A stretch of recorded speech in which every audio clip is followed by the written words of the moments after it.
Нема пари за субвенции за купување на возило наредната година. Откако министерот за економија Крешник Бектеши помпезно ја најави оваа мерка со задолжително откажување на старото возило, односно носење на отпад, владата се откажа. Министерката за финансии потврди дека пари од државната каса за оваа намена ќе нема. Ако работната група која што разговарала, која што го разгледувала и законот за данок на моторни возила, која што ги разгледувала и другите предложени мерки, донела одлука, тоа е во интерес на сите нас и во интерес на владата е секако да донесе најдобра одлука, да ги алоцира парите онаму каде што ќе ги дадат најдобрите ефекти.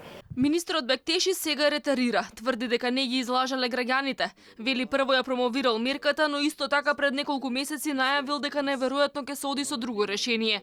За него спорен бил принципот прв дојден, прв услужен. Тој бил ограничувачки фактор и само мал број луѓе ќе добиеле субвенции. Работните групи се уште работеле на неколку опции, но Бектеши тврди дека не се откажувал од мерки за обнова на возниот парк. Ако предвидевме директни средства за субвенционирање на ова мерка, тогаш ќе имавме лимитирачки фактор само за 500, ајде да кажеме, 1000 граѓани што ќе купат нови возила и ќе се откажат од старите. Што ќе направивме ако други граѓани, 3, 4, 5000 граѓани, ќе го направат истото, а ние не ќе имаме простор во буџетот за нив да ги субвенционираме.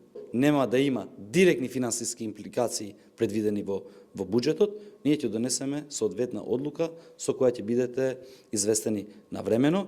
Претходно од Министерството за економија соопштија дека неверојатно за оваа мерка ќе се чека ребалансот на буџетот и дека ќе се делат субвенции само за набавка на нови, но не и на половни возила. Кога првично се најави мерката летово, собствениците на автоплацеви и салони за коли се израдуваа, мислејќи дека драстично ќе се обнови возниот парк и ќе се зголеми продажбата.